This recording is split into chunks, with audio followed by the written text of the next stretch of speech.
La verdadera historia de Pogo el payaso asesino antes que los payasos macabros se convirtieran en una moda para hacer bromas pesadas o delinquir. Estos personajes eran reales y cobraron la vida de cientos de personas a través de la historia.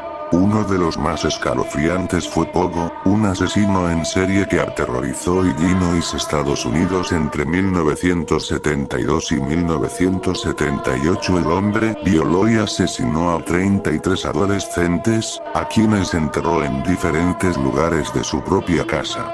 Esta es su historia. El verdadero nombre de Pogo era John Wayne Megaki Jr. y como muchos otros psicópatas, su infancia estuvo marcada por la violencia.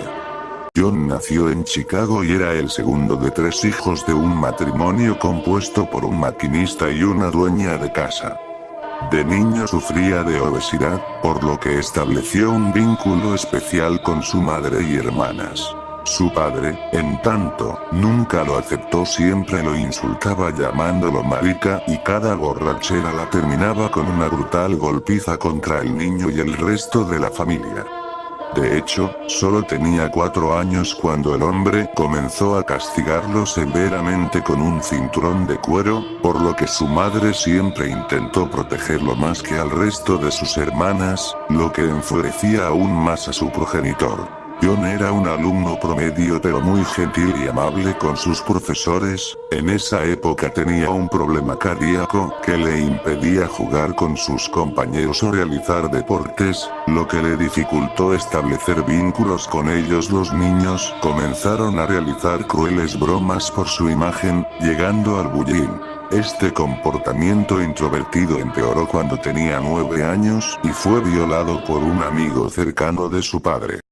Este hecho provocó que el niño se sintiera aún más incómodo con sus compañeros, por lo cual tuvo que cambiarse 4 veces de escuela hasta que finalmente dejó los estudios. Los abusos por parte de su padre no se detuvieron, y cada vez eran más frecuentes y sin razón aparente. A los 20 años, y tras un breve paso por el Partido Demócrata, se fue a Las Vegas donde trabajó en una funeraria por 3 meses, y aprendió a embalsamar a una persona. Hasta ese momento la sexualidad de John era un problema, pues debido a los constantes ataques de su padre, él no se sentía cómodo con el sexo o su cuerpo. Sin embargo, una noche en la que se quedó solo en la funeraria todo cambió. Según él mismo confesó en una entrevista tras su detención, se sintió atraído por un adolescente fallecido, por lo que se subió al ataúd para abrazarlo y tocarlo. Cuando se dio cuenta de lo que hacía entró en shock.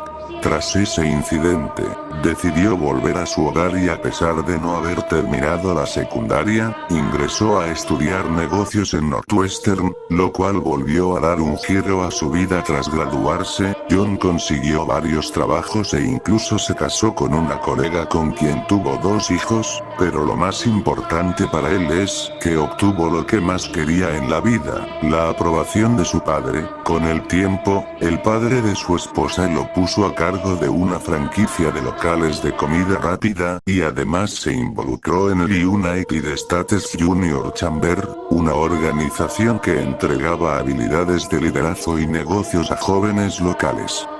John se convirtió en un hombre fuerte para la compañía, la que también tenía un lado oscuro que terminó vinculándolo con la prostitución, pornografía y homosexualidad.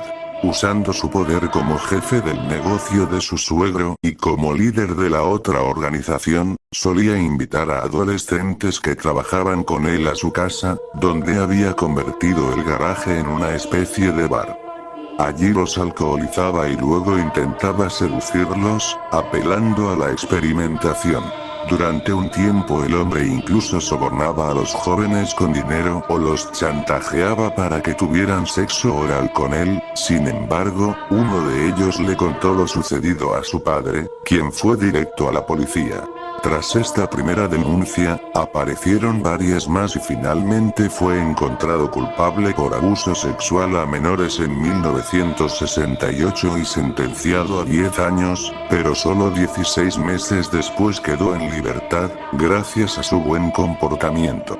Su esposa, por otro lado, decidió divorciarse de él, lo que no le importó mucho pues volvió a casarse a los pocos años y estableció una vida nueva, esta vez como dueño de una empresa de construcción. Wayne se convirtió en un vecino modelo de Norwood Park, Illinois, donde cooperaba en todo lo que necesitara la comunidad. Incluso se unió a un grupo de hombres que se hacían llamar los Jolly Joker, quienes vestidos de payaso reunían fondos para diferentes necesidades y visitaban hogares de niños y hospitales.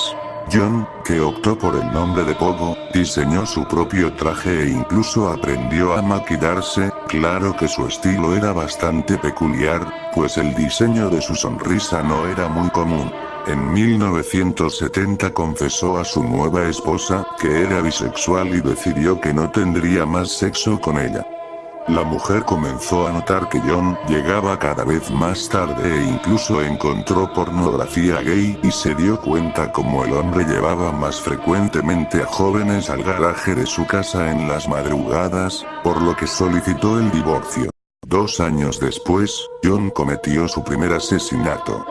Todo comenzó cuando decidió llevar a un joven que hacía dedo en la carretera y lo invitó a pasar la noche en su casa para que a la mañana siguiente pudiese tomar el tren. Al despertar, vio cómo el joven estaba parado al lado de su cama con un cuchillo, rápidamente se levantó y peleó con él, hasta que logró apuñalarlo con la misma arma.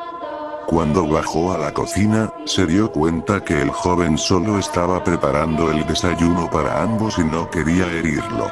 Ese día supo lo excitante que le resultaba el asesinato, por lo que no se detuvo más.